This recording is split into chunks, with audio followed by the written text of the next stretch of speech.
hayaan itong kuminang. Ang kaharian ng Mycoria. Isang nakakamanghang paraiso ng kumikislap na buhay at walang hanggang hiwaga. Ito ay isang mundo na nahiwalay sa ibang bahagi ng bansa bilang isang paraan ng pagprotekta sa sarili nito. Matapos ang mga taon ng pagkabalisa sa sinaunang nakaraan ng Mycoria, napagpasyahan na walang papasok at walang lalabas. Pagkatapos ng maraming taon ng kapayapaan, ang general ng Mycoriang si Zaya ay natagpuan ang kanyang sarili na mas maraming oras sa pagpapahinga kaysa sa pakikipaglaban. Tila ba na ibinaba ang kanyang bantay? Halos.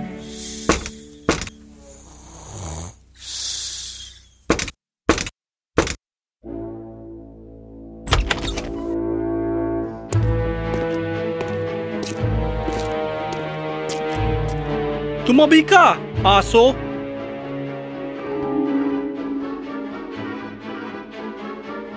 Gising! Zaya, tumayo ka! Zaya! Anong problema? Kailangan mo itong makita!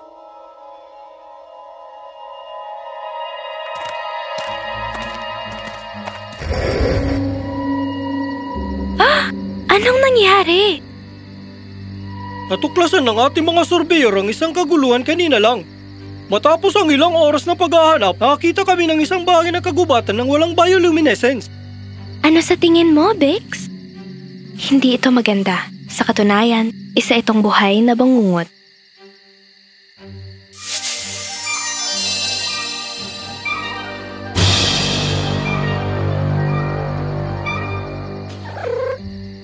Nararamdaman ni Bix na ang kagubatan sa bahaging ito ng Mycoria ay lubhang may sakit. Marang hindi na ito gumaling. Alam ba natin kung anong nangyari? Hindi namin alam, General. Kung mawawala ang ating mga halaman, hindi tayo mapupuhay. Ibigay niyo ang lahat para dito. Mananatili ako kay Bix at magsasagawa ng sarili kong pananaliksik. Magaling!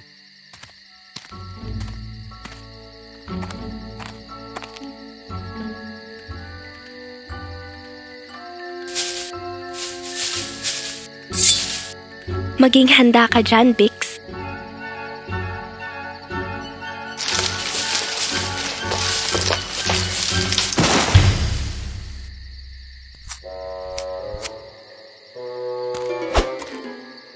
Sino ka at bakit ka nandito? Magsalita ka bago ko gawin itong hindi ka na makakapagsalita. Oh, Binibini! Wala akong kalaban-laban! Mukhang iniisip niyang may dahilan para mag-alala tungkol sa'yo. May posibilidad akong sumang-ayon sa kanyang panguhusga sa pagkatao. Sige, ako si Tainan. Pumasok kami ng grupo ko sa pamamagitan ng depensa sa ilog. Nandito ako para makipag-usap sa general. Nasa harapan mo siya. Ha! Ikaw ang general? Pasensya na. Hindi ako kaaway. Nandito ako para magbigay ng babala. Pakiusap, mag-usap tayo. Pwede mo bang paalisin ang aso mo? Bix. At hindi siya aso. Isa siyang biolumifox. Ano man siya, nakakatakot siya. Ganun ka rin, nakakapagsilta ba si Bix? Hindi. Tama na ang tanong. Pwede bang magpatuloy na tayo? Nandito ako para magbigay ng babala tungkol sa pagkabulok. Mayroong sakit. Sa tingin ko, naisip na namin yon. Ipapasama ko sa iyo ang mga tao pabalik kung saan ka man nagmula. Walang sino man ang makakapasok sa Mycoria. Teka, kumakalat ito. Ano ulit? Ang bayan ko, Vestion City. Halos ganap ng madilim. Ang lahat ng aming mga halaman ay nabulok at natuyo hanggang sa maging wala na. Wala nang pagkain para sa mga tao namin. Ang mga namamatay na halaman ay nagpupulyot sa aming mga sistema ng tubig. Dumating kami ng grupo ko dito bilang huling pag-asa. Isang huling pagkakataon para iligtas kami. Sa susunod, magsimula ka ng may respeto, imbes na insultuhin ang mga general ng mga mandirigmang handang protektahan ka. Pasensya na. Totoo. Pwede mo ba kaming tulungan? Bix? Nararamdaman ni Bix ang pagkabahala sa Vestion. Oo, tutulungan kita dahil trabaho ko naman ito. Dapat natin simulan sa paghahanap ng pinagmulan ng pagbubulok. Dahil ang Mycoria ang pinakamalaking bilang ng bioluminescent na halaman sa ating bansa, magandang lugar itong upang pagsimulan. Tara na. Ngayon na? Kailan pa? Baka bukas na lang. Pagkatapos nating magtipon ng mga gamit. Huwag kang magpatawa. Mas iba ka kaysa sa inaasahan ko. Sinusubukan kong huwang manghusga ng tao bago ko sila kilalanin. Makabubuti para sa'yo kung gawin mo rin yon. Hala! At sila ay umalis. Mag-iisang oras na tayong naglalakad, General. Pwede ba tayong magpahinga sandali? Ang pagkabulok ay hindi nagpapahinga. Bakit tayo? Hating gabi na. Dapat tayo natutulog na. Anong mas magandang oras para tuklasin ang mga bahagi ng kagubatan na apekto ng sakit kaysa sa ngayon na makikita natin kung ano ang kumikislap at kung ano ang hindi? Sige, kung yan ang gusto mo. Bix, alam mo ba kung saang direksyon tayo dadaan? Maghanap at pakiramdaman ng mga lugar na madilim.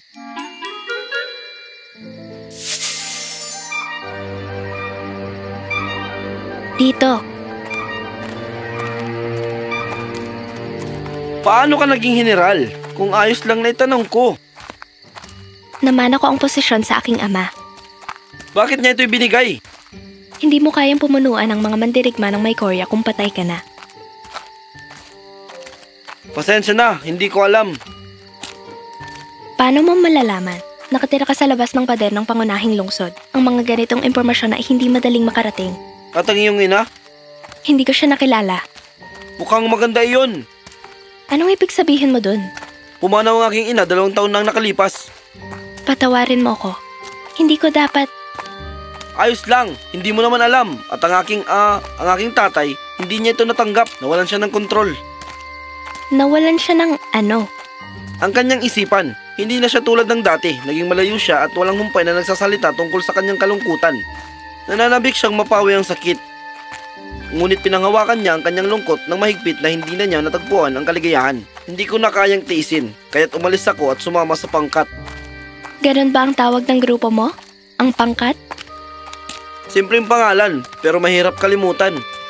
Pasensya na tungkol sa iyong ama. Sana matagpuan niya ang kapayapaan, ang kalungkutan na isang halimaw. Isang halimaw na tila pareho naming kilala ng sobra. Siguro nga. May nangyayari. Kailangan nating umalis. Handa ka na ba? May nangyayari.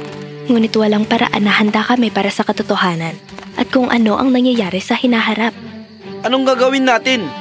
Hanapin ang pinagmulan ng kaguluhan. Alis na! Dito ka lang. Hindi naman tulad ng may tunay kang pag-asa na ipagtanggol ang iyong sarili. Naiinis ako doon. Hintayin mo ako.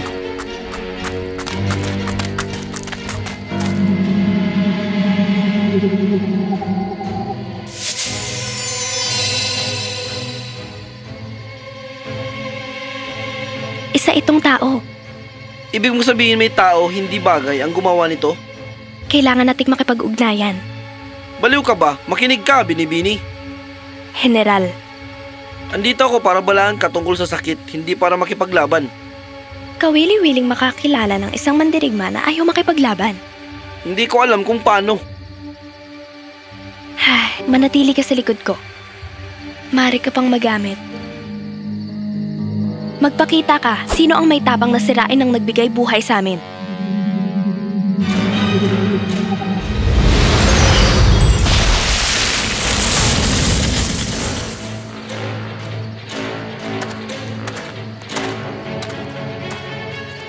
Kailangan natin ng tulong. Nako, wala akong paraan para makontak si Mudge. Bilis! Anong meron sa bag mo na pwede nating gamitin para makontak ang mandirigma ko?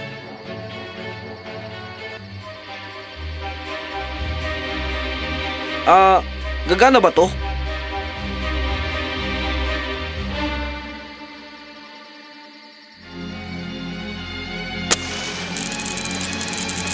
Kailangan nating umasa.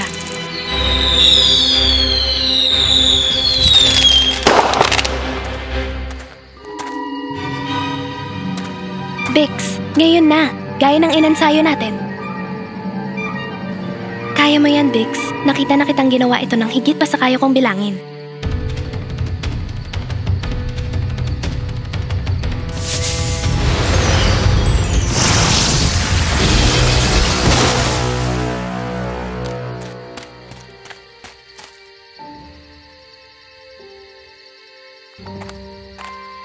Kilala mo ba ang lalaking ito? Ang aking ama. Tynan, ikaw ba yan, anak? Ikaw nga, anong ginagawa mo? Ano ang lahat ng ito? Traidor! Hayaan mo akong magpaliwanag, pakiusap, bago pa ito bumalik. Pwedeng bumalik ang anino? May ilang sandali ka na lang bago ko alisin sa mundong ito ang iyong masasamang desisyon. Aking anak, patawarin mo ako. Hindi ko sinasadyang mangyari ito. Ibinenta ko ang aking kaluluwa sa kalungkutan. At karapat-dapat ba? Lahat ba ng ito ay karapat-dapat para sa isang pahinga mula sa sakit? Hindi ko alam. Pinangako lang sa akin ay ginhawa. Akala mo ba ikaw lang ang nasasaktan? Naisip mo ba kahit saglit na baka kailangan din kita, tulad lang kung paano kita kailangan nung pumanaw si Ina?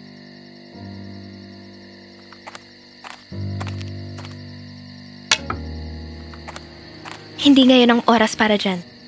Siyempre, kailangan kita. Kaya nga ako umalis. Hindi mo trabaho ang alagaan ako. Iyon ang ginagawa ng pamilya. Kung talagang ibinenta niya ang kanyang kaluluwa sa kalungkutan, wala na siyang pag-asa. Babalik ang anino anumang oras at kailangan nating maging handa na lumaban. Anak ko, patawarin mo ako. Hindi ko mapapatawad ang aking sarili. Bumabalik na ang anino. Pumunta ka sa isang ligtas na lugar. Nasaan si Mudge? Tiyak nakita niya ang flare. Hindi ko alam kung paano ito tatalunin. Hindi ko alam kung paano pakawalan ng sakit at ang kapangyarihan.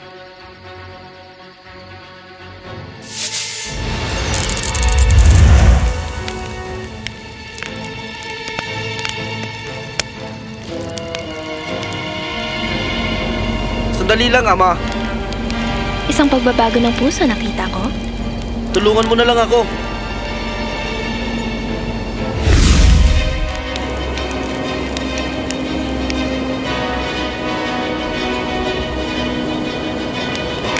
Ngayon na!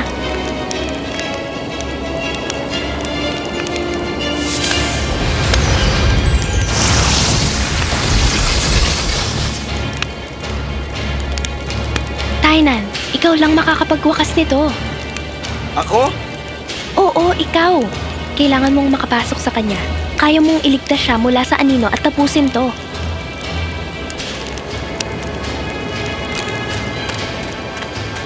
Ama, alam ko kung ano ang nararamdaman mo. Kinakain ako ng sakit araw-araw. Hindi ko alam kung paano ito alisin, pero alam ko na hindi ito makakamtan sa pamamagitan ng pag-iwas sa lahat na nakakilala at nagmamahal sa'yo. Hindi mo matatanggal ang kalungkutan sa pamamagitan ng paggawa ng kasunduan dito o pagsuko. Alalahanin si Ina, alalahanin ang kanyang ngiti.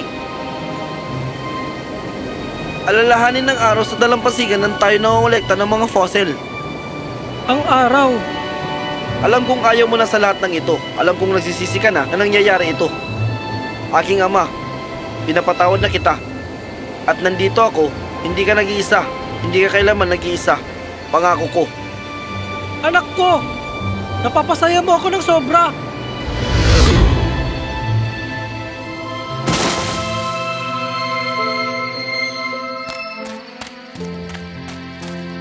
Ayos ka lang?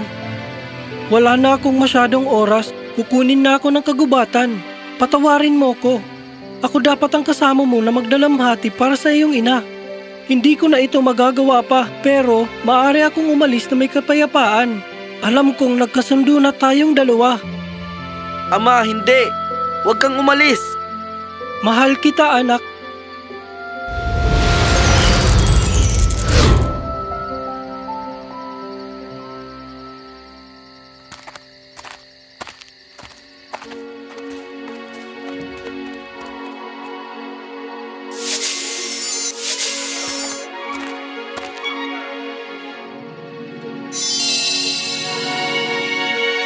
Hindi dapat ito kayang tumubo muli.